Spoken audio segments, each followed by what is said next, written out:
Hey, what's going on, friends? This is Paul Hutchings coming to you with episode 24 of The Good Part. Super excited. Today, I'm going to share with you a very, very powerful idea, something that has helped me so much over the years and continues to help me. And maybe it can help you. Of course, in the description, in the title, I was talking about your most powerful mental magic wand. And I really do feel like this is like that. It's like a magic wand that we can wave to transform many, if not all of the things in our lives into that which will serve us, lift us, inspire us, and move us forward.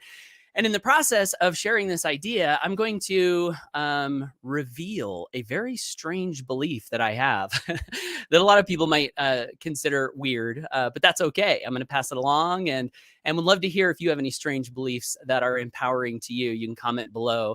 And as I mentioned in all of my episodes, I do have the ability to share your comment on the screen here. So if you would do me a big favor and let me know who you are and where you're plugging in from. Big shout out to Nick Romani from the Liberty State for being a return viewer. Nick, thank you so much for tuning into my lives daily. I sincerely appreciate it. And I'm so happy to be on this journey with you. Same with Veronique. Hey, Veronique from Belgium. Thank you so much for tuning in and continuing to tune in. That's one of the things that I'm hoping is that these episodes will be so valuable and you'll get such a great feeling from them and they'll help to transform you as I'm transforming myself. We can transform each other in the highest possible of ways so that if you receive some of those benefits, you'll want to continue coming back. That's part of my goal. So, of course, if you're not getting value, don't come back. If you are getting value, please come back. So yeah, the good parts, I do these every day, Monday through Friday, right around 11 a.m. Eastern to do my best to share one good part from my life and or business that can be also of service and benefit to you, hopefully. So I'm going to jump right into the topic today. So this idea and this piece of content was inspired by this Good Part series that I've been doing and that others have, taken the challenge on. I was driving to the gym this morning and got 3 miles in on the treadmill. Woo! Excited about that. Feeling good. Got a good workout in. But I was on my way to the gym and I was thinking about how this series is set up. So in the past, one of the things that I've done that has worked really well for building audiences is to have a set time that people know they can find you, a set time. So we have this morning call that we've been doing at 9 a.m. Eastern for over 10 years now. It's a set time. It's exact. We show up at that time every single time. We have some coaching masterminds that we do within my company that are set. Everyone knows what time they start. Everyone can count on being there. And, that's a good thing. And one of the things that I've been doing with these Good Parts episodes that you may have noticed if you've tuned into some of the prior episodes is that I say I go live Monday through Friday right around 11 a.m. Eastern. And of course, I know that that's not an exact time, right? It might be a little early, might be right on the dot, might be 30 to 40 minutes after 11:11. And I guess I do have some various reasons why I'm not committing to being sure I'm going to be there right at that time on the dot. But I was thinking about that and I have been thinking about that. Paul, is that a good thing to do? Should you be on time? Should you be there right on the dot? Should you say, hey, 11 Eastern every day, I'm going to be here? And so I was noticing as I was having this conversation with myself, and one of the things that popped into my mind is a way to look at what I'm doing with that time frame in a positive way. And this is where my strange belief comes into play. So I want to share this belief with you guys. And this belief is this number of 11:11. Okay, so to me, 11:11 or 1:11, all of those numbers are reminders to me of a couple of things. Number one, they are a reminder to me that I'm always seeking higher, seeking the divine. And also, they're a reminder sometimes of synchronicity, where it's like I see the numbers on the clock and I'm like, oh, that's so cool that I saw those numbers. Or like this morning, I sent a video to my friends, Amy Starr Allen and Minister Christian and Rita Joy. And the video I sent was, Give Me Love by Ed Sheeran. And he has two versions of that. There's an acoustic version that is just mind blowing. I really love it. But I sent the first video over, and then after I sent it, I went back and I was listening to the song again as I was on the treadmill, and I looked down below the video, and the video had, I think it was 11.1 million views, and it was posted 11 years ago. So I saw 11.111, and I circled it and, sent it to my friends because they kind of share this similar synchronistic ideal of these numbers. And it's a strange belief, right? Not a lot of people, most people would say, wow, that's so weird. What a strange thing that you pay attention to those numbers. And there's some story and philosophy behind it. The philosophy behind it is, I know from personal development that there's this thing in our brain called the reticular activating system, which means that once your mind is stimulated to notice a thing, you'll tend to notice that thing more and more and more. You buy a certain kind of car. Before you bought it, you never saw them. You buy it. Now you see them all around town. That's your reticular activating system. So this 1111 thing, this 111 thing could be a function of that. It could be that my mind is stimulated to look for it. Therefore, I notice it more. It could be that, or it could be that maybe there is something mystical. Maybe there is something divine. Maybe there are some synchronicities happening, some universe winks or some omens, as Paulo Coelho would say in his book, The Alchemist. But back to the point of the live.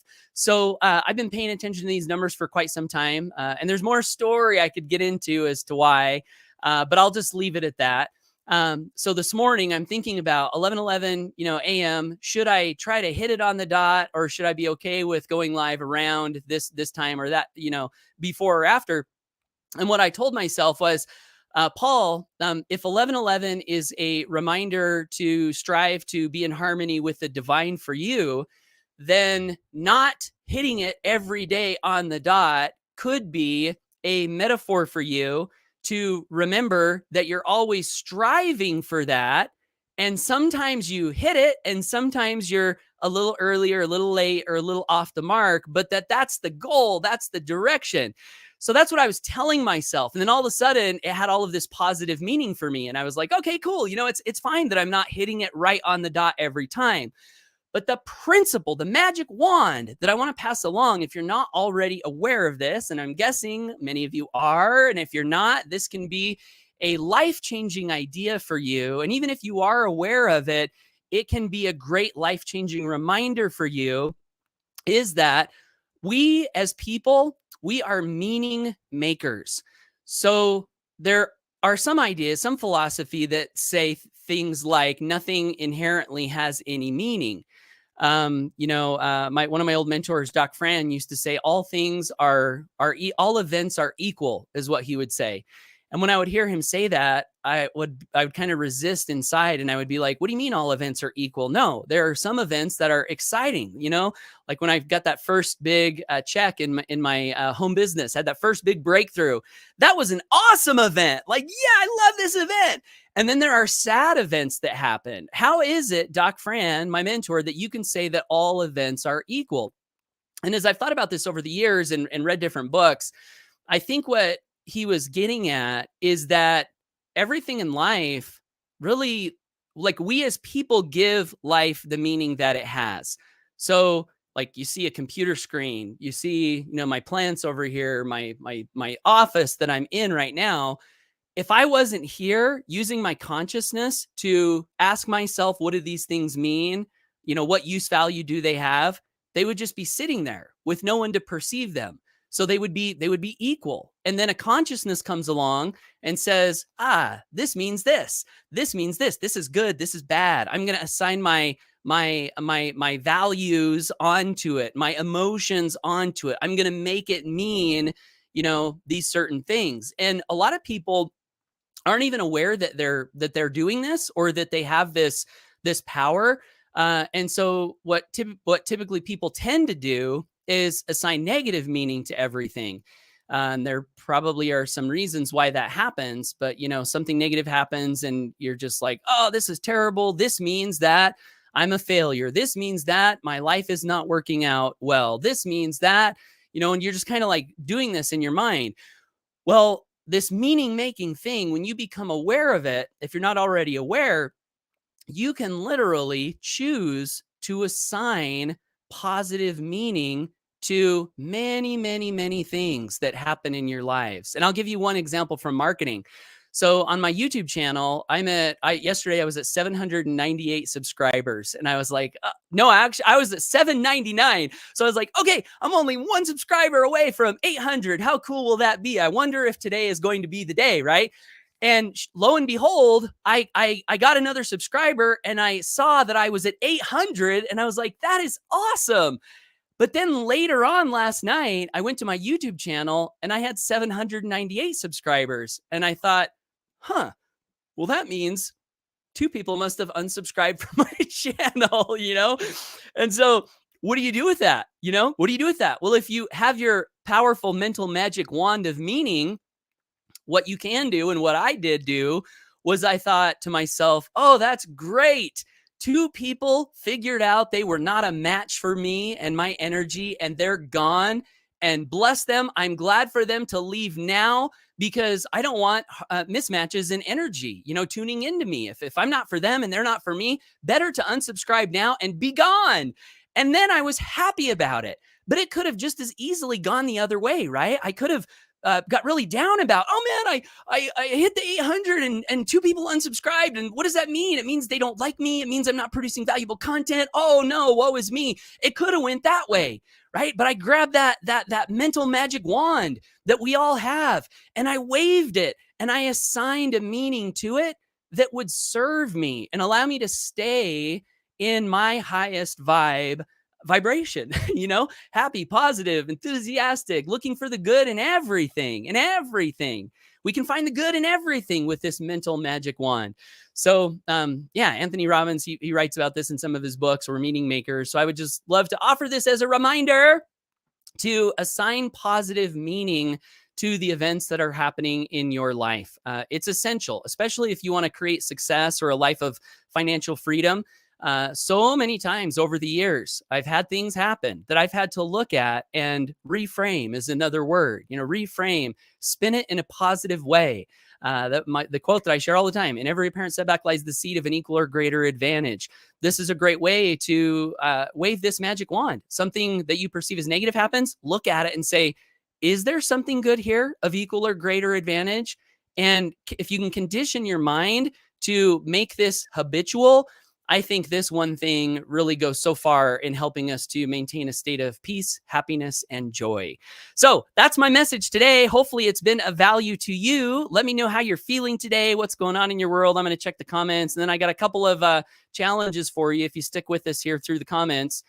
Booker Williams, Booker the Freedom Cooker. Booker, I want to know, you got the grills on today, Booker? You got the grills on? Little inside joke from Texas. Thanks, Booker, for tuning in. Nick says they are very valuable. The 2 days you had meetings, I was a lost puppy. So was I, and I'm so glad. Thank you so much for the kind words. What's up, Sean Canty? Good to see you over in Boston, Massachusetts. Hope you're doing well. Ashley. Oh, another good part from Ashley. Ashley got a sale yesterday. So way to go, Ashley Casper. Her residual income is growing. She posted in our private community group, and I was so happy to see that. So way to go, Ashley. And Ashley, she's taken the Good Parts Challenge. She's been going live on social media. She's been posting really valuable stuff. So I'm really impressed, Ashley. And it's so cool that it's turning into money, right? Turning into money, which seems to be an effect of shining your light in the world in a way that people appreciate. People will be drawn to you. They'll be attracted to you. And some of those people, odds are very high that they will be a fit for whatever it is that you're selling. So Ashley says, hey, Paul, I love angel numbers and saw 404 and 444 a lot yesterday. Awesome. Very cool. Ashley says, yes, I wish I had understood sooner in my life that I can give meaning to what matters to me, even if it doesn't matter to others. Yes, I love that. So powerful, so important. Delroy, what's up from the UK? Good to see you. Delroy. Danny, assign a positive thought. Yes, absolutely, Danny. Arnita, good to see you today. Hashtag live. Thank you. Assign meaning to stay in high vibration. Absolutely. That's correct. Harvest the good. That's correct. Bill says, hi, Paul. Thank you so much for sharing this message. You are so welcome. Thank you so much for tuning in. And thank you also for expressing gratitude. I so appreciate that. Rob Daniel, hey, my brother, it's been a while. How are you doing? Look at his comments covering my face. That's okay. I can use my eyeballs to like read his comment. Maybe I can give it some good effect here. We are nonstop meaning making machines, and it is usually negative. Oh, you just said that. Yep, that's right. It's powerful to choose everything than deciding to. It's empowering. Are you sure you haven't done the Landmark Forum? No, I have not done Landmark. My friend Amy Starr Allen, she has done Landmark, but I have not. A great example too is getting reviews. If you get 100 reviews with 99 being awesome and one average, guess which one we fixate from, right? That is so true. Our mind just naturally, it can naturally gravitate to the negative, but it doesn't have to. Doesn't have to. We can look for the good. And by the way, this is one of the other reasons that I'm so excited about this good parts challenge. So yes, I'm going live. I'm sharing one good part, but I'm also challenging you guys. If you're not already doing this, I'd love to invite you to go live consistently and share at least one good part from your life and or business. And what the thing that I'm, what I did a little Macklemore there. But the thing that I'm really excited about for those who are taking the challenge, there's a bunch of things I'm excited about, but one of them is that if you condition your mind to always be asking yourself, what is good? What is good? What is good? My last 24 hours, what is good? Was there a good thought? Was there a good training? Was there a good idea? Was there a good conversation? Was there a good business result? Was there a good family interaction? Because, you've got to be talking about one good thing. What happened to me, guys, this is what happened to me is over time, I found that my mind was just always looking for the good and deleting, for the most part, all of the negative. And this had such a profound effect on my state of happiness. So if you take the good parts challenge, that can be a hidden benefit that might just be the biggest benefit of doing it. Booker says, always. Delroy says, peace, happiness, and joy. Absolutely. Kevin Nelson, dude, where have you been, man? Haven't seen you in a long time. Hope you're doing great. He says, my Facebook post was along these lines. Oh, man, Kevin, I hope you're doing well, man. I miss you. And, give you guys a quote from Kevin Nelson. He said, if it's not harmony, it's harming me. That's a Kevin Nelson quote, and that stayed with me. Thank you so much for that, Kevin. Ashley says, woo woo, thanks, Paul. It means a lot that you cheer me on the way you do. It means a lot to me to be able to cheer you on and see you go out there and make things happen. So keep up the great service. Delroy congratulates you as well, Ashley. Thank you, Delroy. Gail Kindig congratulates you, Ashley. Thank you, Gail. Delroy, thank you, Paul Hutchings. Thank you, Delroy. Appreciate you so much. Gail says, love the good parts challenge. Thank you. I'm so happy. And Delroy says, what is good? What is good? Yes, what is good? We'll find it. If we look for the good, odds are we'll find it. Okay, so that's it, guys. That's the episode. I do have a couple of off-ramps for you. So number one, if you're new to this experience in this show with me here and our amazing audience, and you got value from this and want to get more like this, I would love to encourage you to subscribe to me on social media, wherever you're finding this at.